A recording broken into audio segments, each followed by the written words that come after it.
Minnesota Wild trade reports are heating up as an insider has dropped a bombshell update regarding one of the stars across the NHL. We're going to be breaking it down, going over what Bill Guerin's thoughts are going to be on this, as well as how many reports are detailing that Kirill Kaprizov is looking for more help. Ladies and gentlemen, we have a lot to break down in today's video. Before we do jump into it, though, I ask you one favor, and if you haven't already, be sure to hit the sub button. Join us here on the channel. We're covering everything Minnesota Wild, and with a stretch of unbelievable goaltending, this team is in a very good spot, but reports are continuing to come out that they're looking for more and looking to buy. And all of this has really stemmed from the past couple of weeks, even before the Wild went on this hot streak. And now, with all of this still being here, it only makes sense for the Wild to come out here and look to add. And with all of that coming, there has been one report in specific that has really puts us in a very interesting position. And this came up from Elliotte Friedman. Calgary is getting a lot of calls, but they'd consider a few they considered serious. Nashville's starting to get calls. Minnesota's looking for forwards and edge on defense. So this is something that we have heard a little while, did come out yesterday, but more of that has came out through this, once again from Elliotte Friedman, surrounding Andrei Svechnikov. He was on the fourth line. He was unhappy. The inference was made that the Hurricanes, if they wanted to trade him, he wouldn't be upset. Now, this came from Saturday's headlines, and this report from NHL Room Report coming out yesterday. At that point right now, however, he is back on the Hurricanes' first line because there are multiple reports coming out that it would take an absolute monster of a trade to make this happen. But if there's anything that we've learned from Bill Guerin, from this Wild team, is that if they want someone in specific, they will do anything to get them. I feel like David Jiricek is a very prominent one of that, with the most recent memory of him, with now getting Damon Hunt back, but ultimately giving up him and a few picks.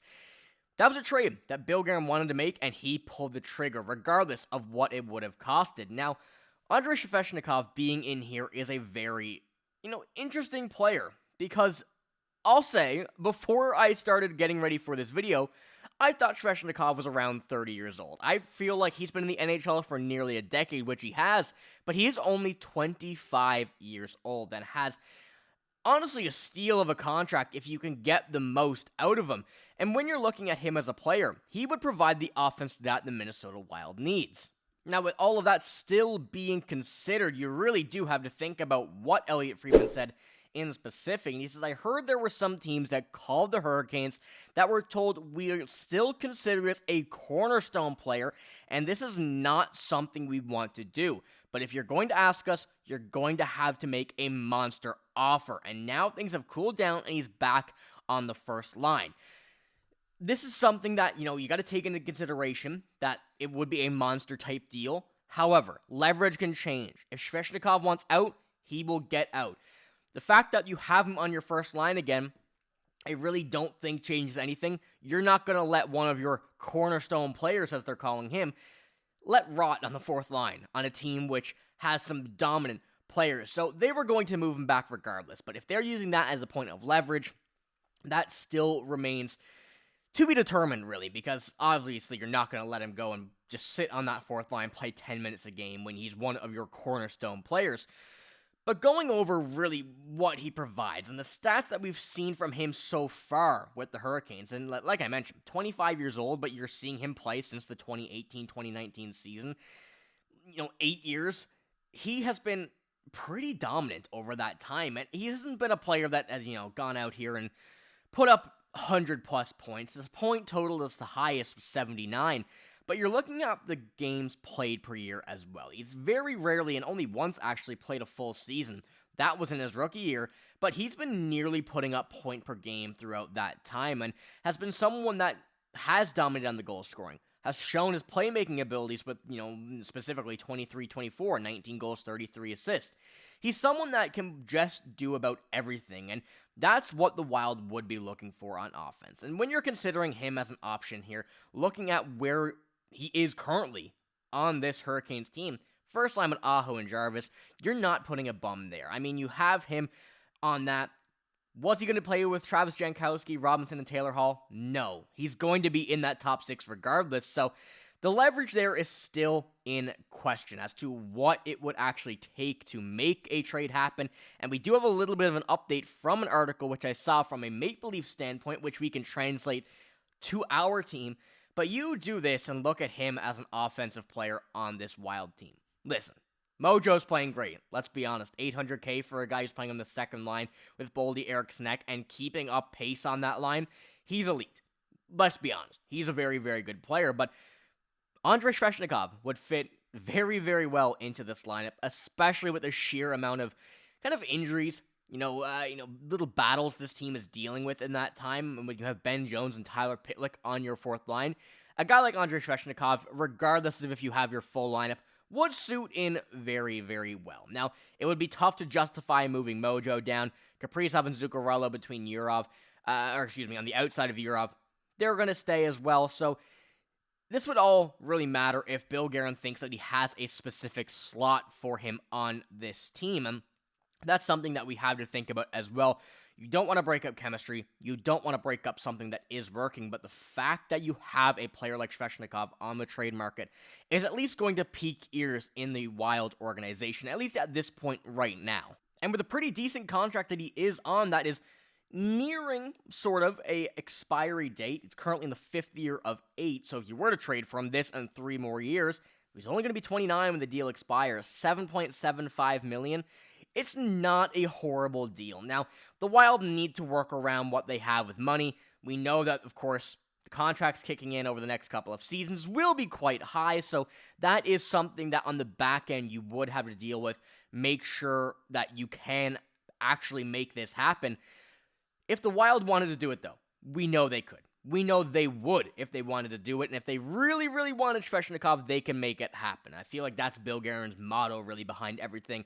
If they want it, they're going to get it. So there's a lot of questions here surrounding this, but I think the biggest one really that remains is what the value actually is behind a trade with Andrei Svechnikov. And we have this from HockeyPatrol.com. They gave it in a Toronto Maple Leaf standpoint. Now, I'm not sure if this is a Toronto website. There are a lot of articles from them here on that. But Toronto would no doubt would need to give up at least one of their Easton Cowan or Ben Danford. Then, in addition to that, you may have Carolina wanting the ever-important 2028 first-round pick as well. Now, when looking at this, I don't really consider that a monster deal. Yes, Easton Cowan, Ben Danford, they're all right. They're not any crazy players. We know the Wild have a lot of very young prospects that will they make the team is the biggest question, especially on defense. I mean, Carson Lambos being one of the more notable ones at this point, yet to be a real big factor in the NHL, even though he was supposed to when drafted and kind of the years leading up to that. But at this point right now, there are options that can happen. If that is it, of course, the Wild want to be careful with their picks and whatnot, but they're going all in. And I feel like the way that Bill Guerin spoke about to Kirill Kaprizov when he was signed, that they're not done. They're going to get him help. They're going to get him more help than what he has now. That is a sign that something like this will have a major impact. So I want to know what you guys think here about this. Do you want the Wild to trade for Andrei Svechnikov? Give me a Y in the comments for yes and an N for no. But I also want you guys to put your reasoning behind this in the comments below, because I can almost justify, for me at least, a few reasons for yes and a few for no. But I think this is something that over time I can justify this more in the positive or negative direction. And right now, I think I want to see the Wild healthy, see how they can get back with that. Obviously, they're playing great with one big reason in specific, and I mean, Jesper Wallstedt, the goaltending here on this team, 5-0 in his last 5 starts, 5 goals on 168 shots, 0.99 goals against, 970 save percentage. I mean, it's a big reason as to why. So that's a big part of, do you think the offense is doing enough? Do you think that Svechnikov is a fit for this team that would help out the offense? Because everything that we've been seeing with the Wall of St. Paul has been just absolutely incredible. And I mean, they're not weak games either. Calgary, Anaheim, Carolina, Winnipeg, some very, very good teams here. And Jesper Wallsted's holding those down like it's nobody's business. But When all of this comes to be and all of this really comes to play behind the business side of things, I don't hate the idea of Andrei Svechnikov, but I need to see more. So let me know what you think here in the comments below about all of that, and we'll jump on this as well when more reports do come out. But that's all we have in this one. If you did enjoy, give it a like, hit the sub button as well. I'm signing out though. Thank you for watching. Hope you have a great day. See you later.